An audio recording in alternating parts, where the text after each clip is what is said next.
Welcome to Beverage and Terroir. This is Leonardo Calcagno from Bar and Mag. Hope you're doing okay. Welcome to our new episode of our English podcast. As you know, Bar and Mag is very strong in Quebec.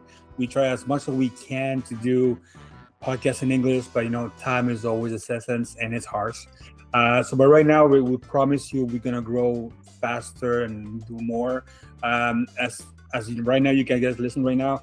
We're gonna grow to the US very soon. We're going to start with Vermont, and also we're going to do Ontario, New Brunswick, Maritimes, all that stuff. And we have changed the name of the podcast. Before it was called, the Bar and Mag. After we call it Beer and Business. And I think beverages and terroir goes with everything that goes. Why beverage? Because we're going to talk about beer also. We're going to talk about the RTDs and all that crazy stuff going on. Champion, like all the mushroom drinks and stuff like that. And terroir because food is good, man. Food is always goes together with all the drinks you do. This podcast is sponsored by Innomalt. Innomalt, it's a Canadian company that does malting from here in Canada.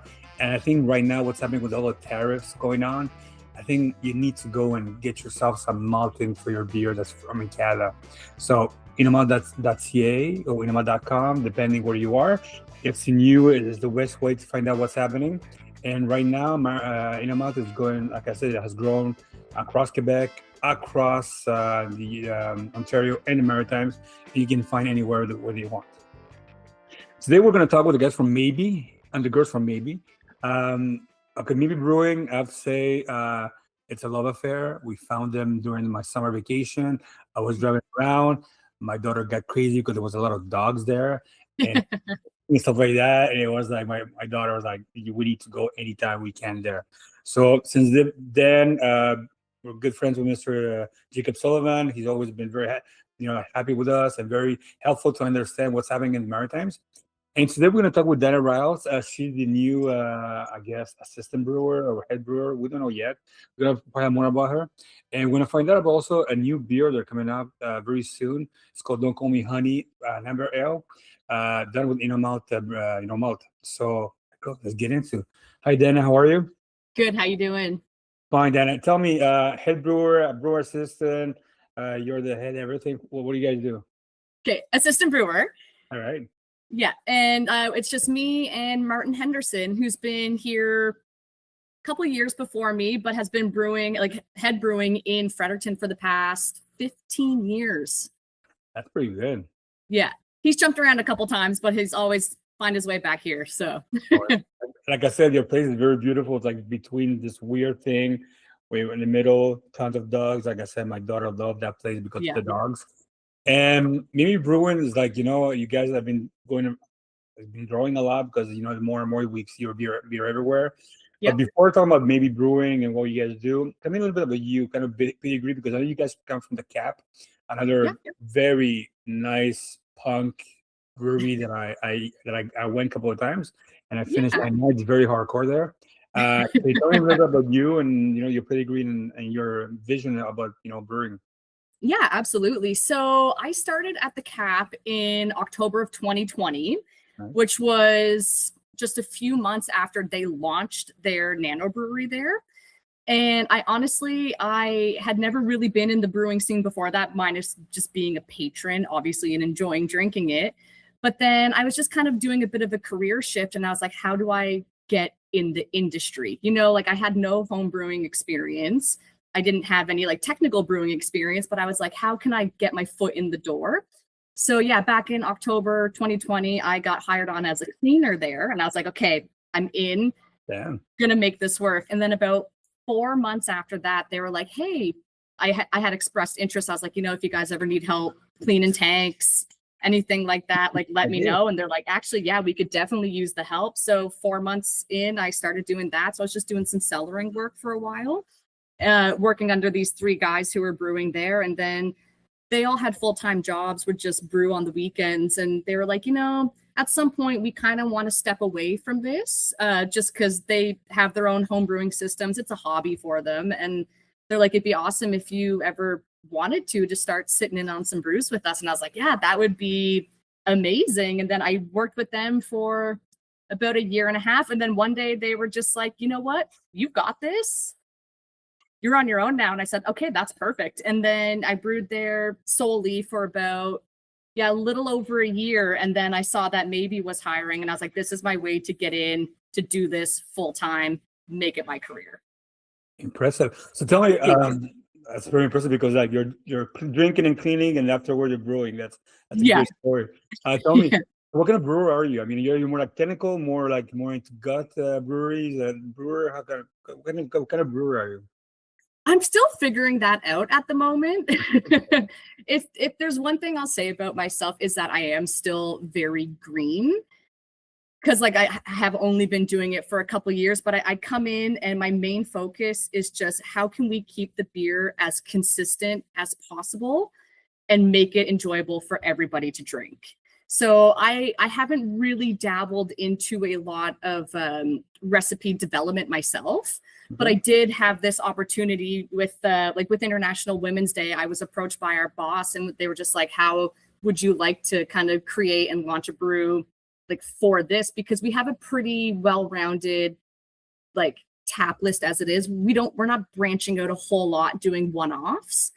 But then when they came to me with that, I was like, oh, that would be so perfect. And then Don't Call Me Honey was born, and it's just, people are very excited for it. I was talking to Jacob about it. He's very happy. He's like, yeah, why you're not coming to Fredericton to taste it, because it's very good. It's awesome. And it's going to be we have the artwork for it. I have it. And it's nice. I think it's going to be really eye-catching to a lot of people. Yeah, it's very like kind of like Mob's 1970s punky, kind of like that. Well, so tattoo mixed and all that stuff. It's actually a tattoo inspired label for it, because my best friend's a tattoo artist. So we're like, basically the concept of the beer, which I'm sure we'll get into more technical sides of it here in a bit, but it's like, it is like I'm going to say 99% all Innomalt grain, with just like one other additional specialty malt, but like hops from Quebec, artwork done locally in Fredericton. So we're trying to keep it as close to home as possible. This is good, man. I mean, a lot of people are doing that right now. So let's go for brewing. So you've only been brewing for 3 years. Let's put it 3 years though.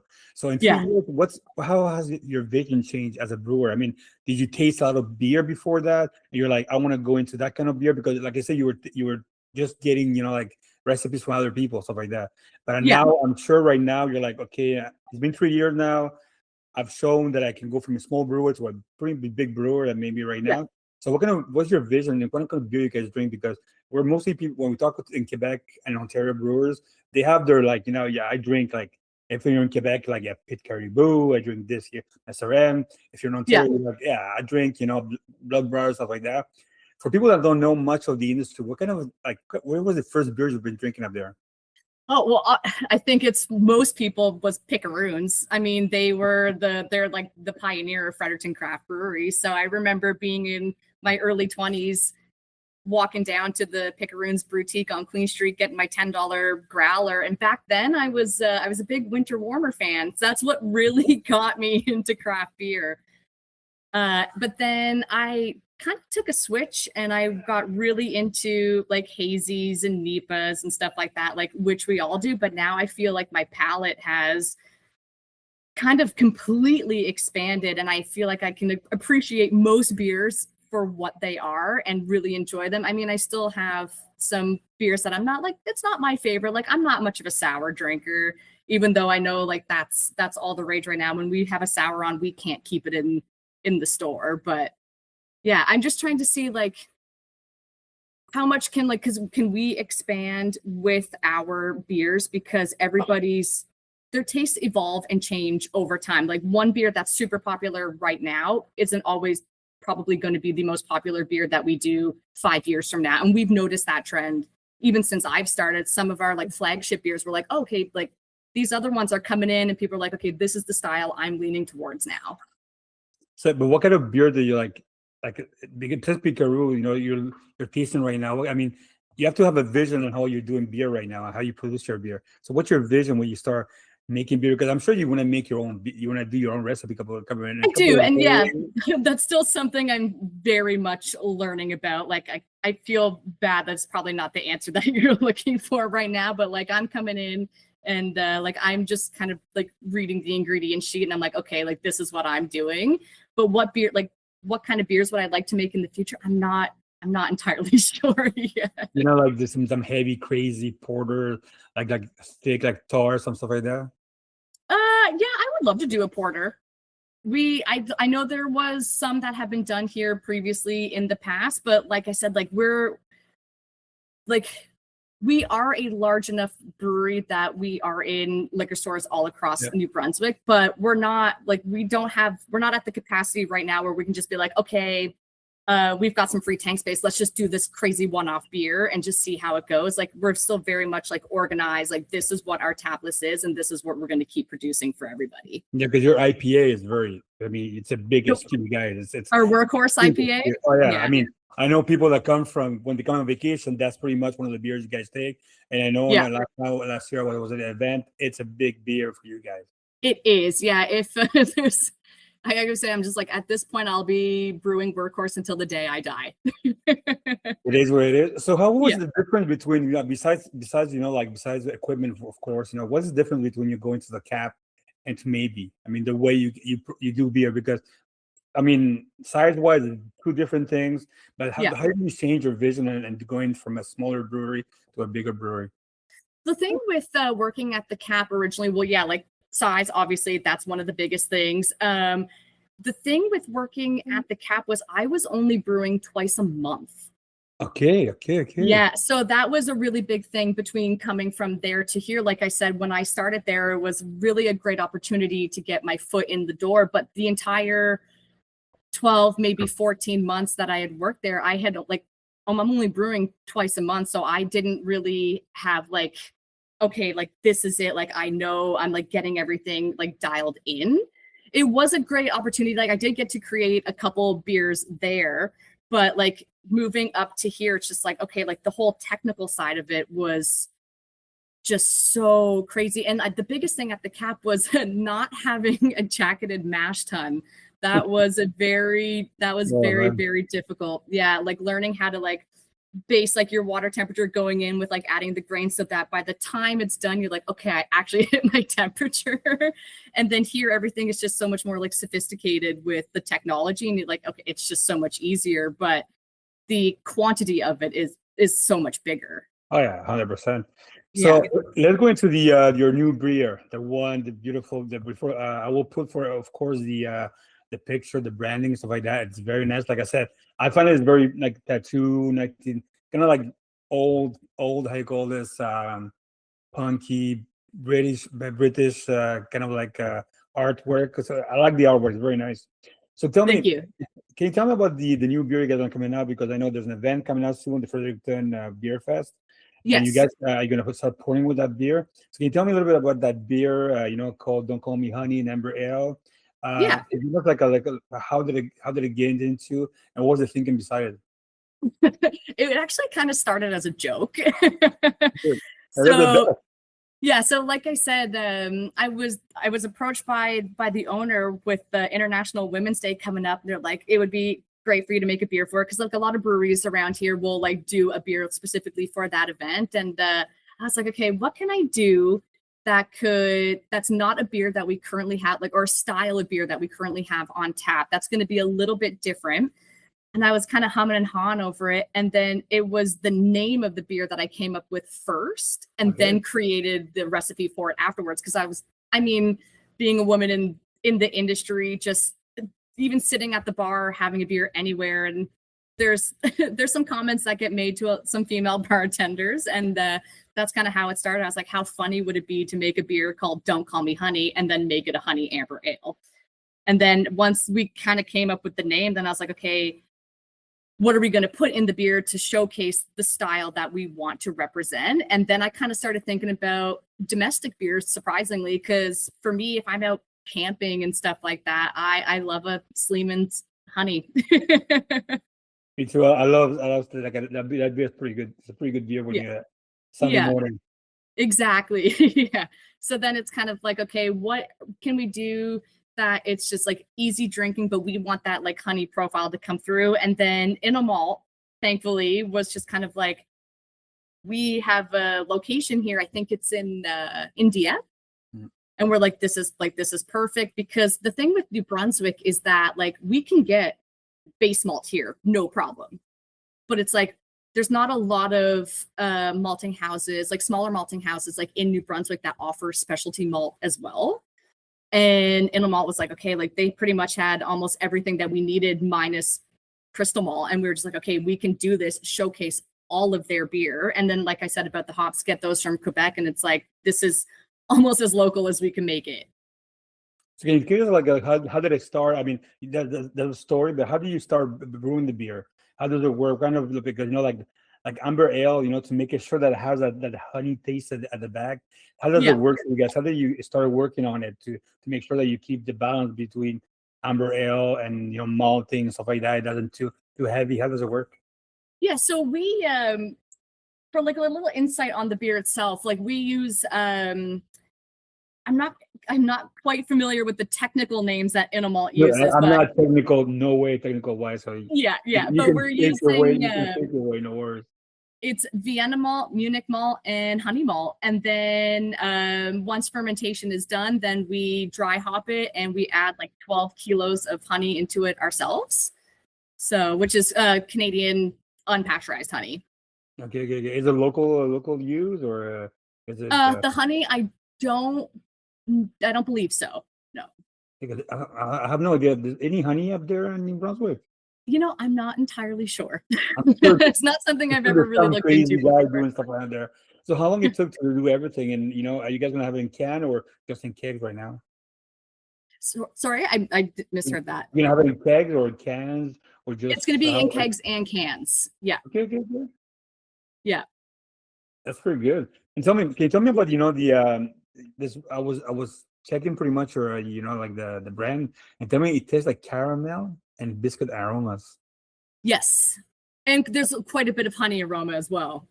Okay. So can you tell me a little bit? So first people want to get to it. Do they come with bread when they would go drink with you? How does it work? That taste mix. Sorry, the thing cut out. I didn't hear you. I was wondering, the aroma that you guys are put the taste. You're saying it tastes like caramel and biscuit aromas. Can you give more? For somebody who doesn't for the first time drinker, how does it work? So that would like the caramel and the biscuit aroma would all come from the Innomalt grain that we use. Okay. Yeah, because it's not a very heavily hopped beer. So a lot of the taste that you are getting is from that grain. Okay. So the mix of that. Okay. So, yeah. And tell me, have you already posted that you guys are coming with that beer right now? Have you any? I don't know if we've made a post about it yet. But I think because we are packaging it next Wednesday, which is very close to the beer festival. But as soon as that's packaged and in cans, then I think there's going to be like a pretty big like grand posting about it. Okay. So tell me the tattoo artist, you guys, because that's one of the interesting things about the tattoo artist that you guys have the art. Can you tell us about the artist, the local artist that you're working with? Yeah, so it's actually my best friend Kelsey. Okay. Yeah, and so I think we have some graphic designers that do a lot of our like flagship beers where they have like quite a general like theme going on to them. Yeah, and then I know Jake himself has like created some art for them. But then we were just like, how fun would it be to have like a local artist create the artwork for it? And we're just like, we want something that when it's in the fridge, it's completely different than everything else we have. So it is going to be eye-catching. And yeah, it was just basically Jake thought it would be a great idea. He's like, would you mind reaching out to Kelsey to see if she wants to do a tattoo theme inspired artwork for it? And that as soon as I did, she was like, yeah, that would be amazing. Did you give any output because of the when you start working on the artwork, or was like, go ahead, do whatever you want? Go ahead, do whatever you want. Is she tattooing you? Because the tattoos you guys have is I have quite a bit of tattoos on me. She's done almost every single one of them. Okay, so it's a love affair. Okay, I get it right now.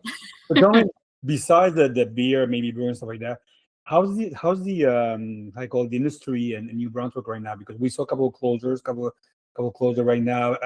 Everyone just got sold a year ago, and we know there's a couple of things changing right now. Can you give us like a little bit of what's happening in the industry right now in Fredericton and the Maritime, if you have any cues about it? Yeah, I'm not like, I don't know a whole lot of the background details with what's going on with the breweries. I mean, thankfully, yeah, there have been some sales. I mean, Picaroons did sell last year. Grimross just sold like a portion. Yeah. There's like some new owners in there as well. But there's definitely like, from what I've been told anyways, like there is a bit of a decline going on, but I think it's a lot to do with I mean, there's obviously all kinds of factors, but when I think of myself individually viewing it, I know a lot of people that are in their early 20s and stuff right now, and just the idea of drinking has shifted. And I just think that there's a lot more people now kind of choosing to do a more sober lifestyle than they have before. And so I do feel like there is a bit of a change in sales because of stuff like that. And also like seltzer is one of the big things right now. I know. That's the reason we called our podcast right now Beverage and Terroir, because we used to go beer before. We had to change it because all the RTDs coming in, alcoholic. Yeah. Are you like an alcoholic beer drinker or something like naive right now? How do you feel about it? Like for myself? Yeah, for yourself, yeah. Oh, definitely like an alcohol beer drinker myself. I mean, I'll dabble in a non-alcoholic every once in a while, but even for myself personally, I've noticed a shift where when I was a bit younger, like I said, one of the first craft beers I was drinking was Winter Warmers. I would drink that like crazy, but now I tend to focus more on lower alcohol beers. Okay. Are you good? Yeah. I guess you're getting older like everybody else. Exactly. Yeah. It doesn't treat my body the same way as it used to.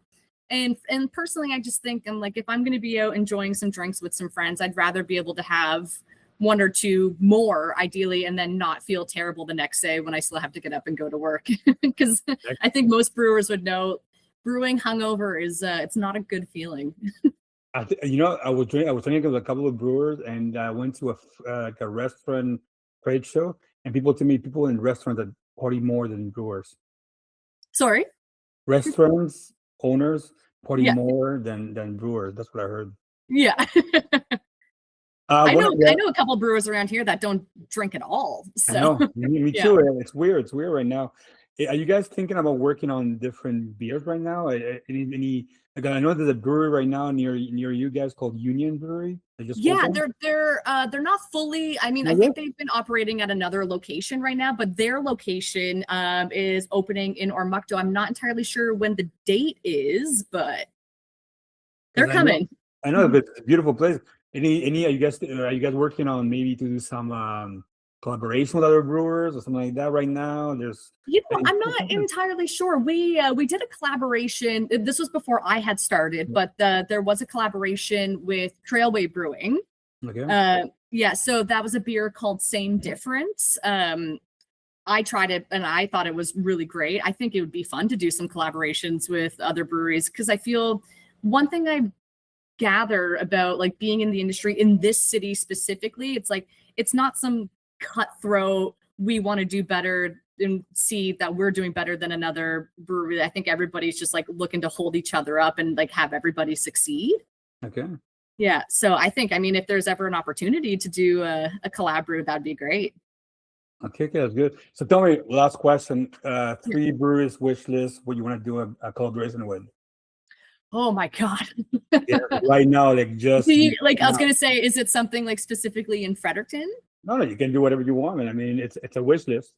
Yeah. Okay. Well, unfortunately, the first brewery that came to mind is closing their doors on March 8th. So I'm Two Crows in Halifax. I mean, That's sad, man. I love those guys, man. They're they're so friendly when I went there, man. They're Yeah. so friendly, man. such good beers, and I was really looking forward to seeing them at the festival next weekend. But unfortunately, Yeah. like I don't think they're going to be there. But I would have chose them. I'm trying to think. Trying to think of some breweries that I've been to across Canada. That would be great to do like a collaboration with sometime. I haven't had a lot of beers like from out west, like more like Alberta or like the Prairies area, but I did live in Victoria Okay. for like right before the pandemic and during the pandemic. I feel like there'd be a couple like breweries around there that would be fun. But if I could, things that I'm more familiar with, I would probably keep it local to Fredericton. and say Gribros, because they do a lot of farmhouse ales. I love a farmhouse ale. And honestly, the Cap, because I just think they're doing some fun stuff, and I just think it'd be like kind of get back to where like my roots began and just see what we could do together. You think you guys are gonna have a keg at the Cap with me? Don't Call Me Honey. Ideally, I would like to. I mean, I'm really good friends with the bar manager there, so I think I could see it happening. Yeah, because because I know everybody goes there at the end of the party. During the festival, people go there to party at the end. Oh yes, I think that'd be a great place to have a keg there just to continue the party afterwards. Absolutely, yeah. Well, excellent. Well, thank you very much for your time, and look, hope to see you soon. I couldn't make it this year because kids. Kids, yeah. I mean, there's always the next year too, and my daughter loves the dog, and that's what we have to there. She's like, that's in her brewery checklist that I have to go back. So that's it. Oh yeah, that's honestly one of my favorite things about working here too, is just being able to go out into the tap room and see all the dogs that are there. Well, Dana, thank you very much for your time, and Godspeed, and can't wait to taste the beer. I know the guys from Innomalt are going to be there and they're going to give me a couple of cans. Taste it. Perfect. Yeah. So thank you very much for your time, and hopefully we'll see you soon. Yeah, absolutely. It was great meeting you, and I hope to chat with you again. Thank you. Take care. Thank you very much for everybody to listen to Beverage and Terroir, brought to you by Innomalt. Remember, Innomalt, it's malt from here, Canada. And I know we didn't win the Olympics, but you can still make beer with malt from Quebec and Canada. So go to innomalt.ca or innomalt.com to get more information about how we can make a beer like that. If you're in Fredericton, for sure, go see the event. I was there last year. It was a great event, tons of beer and also alcohol from across the Maritimes. And if you have any questions, send me an email at leonardo@baronmag.com. As you can see, suddenly you're going to have more and more English content on our site on baronmag.com. And also, as you know, we have 2 newsletters in English, one from Ontario and one from across Canada. Thank you very much, and have a great day.